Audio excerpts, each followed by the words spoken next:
Hey, we're going to talk about sinus congestion. Jammed up. Everything is just in there, man. You feel like a balloon that's about ready to pop, especially with our kiddos. There's a couple things to remember about sinus congestion. This is kind of more on the logical side than even on the sciencey, technical side.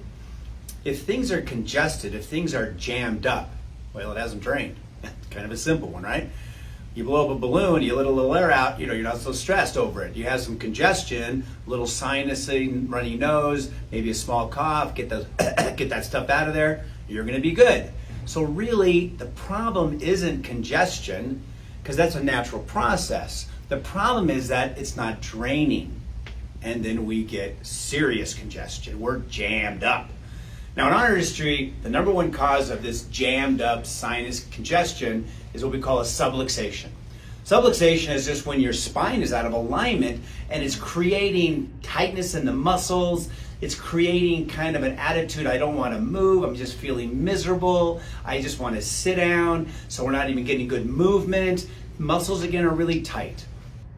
When our body, even if you're an infant, has sinus congestion, that eventually has to work its way through the lymphatic system, which eventually drains into the bloodstream, kidneys urinate it out. So it's kind of a process that makes logical sense.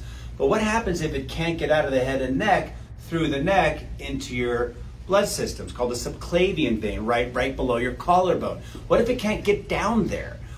How do we help it?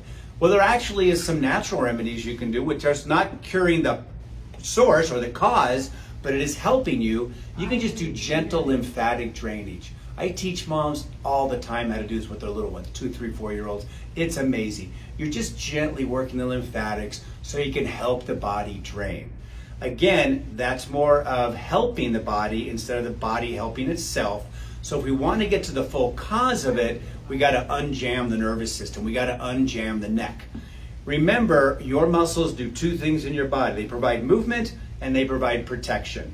So if you're subluxated, if you're all out of alignment, your muscles are going to get tighter.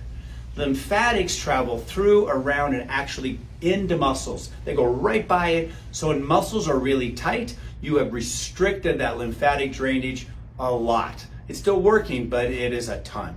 On your little kids, if you were to do the lymphatic drainage and you find little ball bearings in there, kind of like little grape seeds in there. You don't want to push those out, then you'll hurt your child. Don't do that. But you can feel it. You can feel these little BBs in there, and that means they've had chronic lymphatic drainage problems. So we really want to make sure that we're getting to the cause of this. So also keep in mind that if we're looking at a young person, 2, 3, 4 years old, their immune system really hasn't fully developed yet. So they're not only going to have congestion, they might even actually go into a fever, into some kind of bacterial infection, because, think it again, we're going backwards a little bit, congestion, all that fluid is just sitting there. It's like a petri dish of just yuck.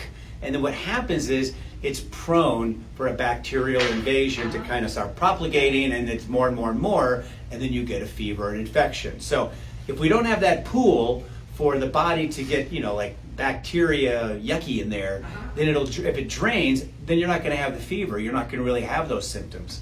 So if your child has congestion, which leads into a fever, we kind of have a twofold problem. They're not draining, and their immune system isn't fully developed. So I want you to know that when our children go through a fever, if they're over 8 or 9 months of age, or of course they're not elderly, 90 plus years of age, they haven't had any kind of really bad brain damage from injury, or they don't have a genetic, basically some pretty serious stuff, like Down syndrome and etc., their immune system is fine. They are not going to cause damage with a fever. And if you remember, fevers kill bacteria. So we really kind of want a fever in our little kids. It's super hard to have our children suffer. I'm a parent of 4 boys. It's a tough one. But really, we want to put a little beanie on their head so that their body wants to get to a certain temperature to win the battle. We want to keep them hydrated. Sometimes you got to do Pedialyte and other things, electrolytes, to get them into their body. but you want to let the body go through its natural process. Ultimately, just think of this as starting to where everything is so congested, it's all jammed up and it's not draining. And then it helps us understand other areas of vulnerability, like their immune system, or like how their muscles are responding to the crisis that they're in. So sinus congestion can be a very, very difficult problem. It obviously also occurs in the parents. And so, we don't have any challenge with doing things like neti pot or changing your diet or getting off of, dairy, because that's obviously going to produce more mucus in our body. So these things are still wonderful. But if you want to get to the cause, if you want to get to the root cause of what's happening, have your spine checked. Have that upper neck especially checked for what I understand called subluxation. This gets you unjammed, and then your body can drain like it's supposed to. You might cough, you might have a big old runny nose, you might have a slight fever, but this is the process that nature has decided how to cure you, how to fix you, how to keep you healthy. So have a wonderful day. Dr. Jim at Five Parks Chiropractic.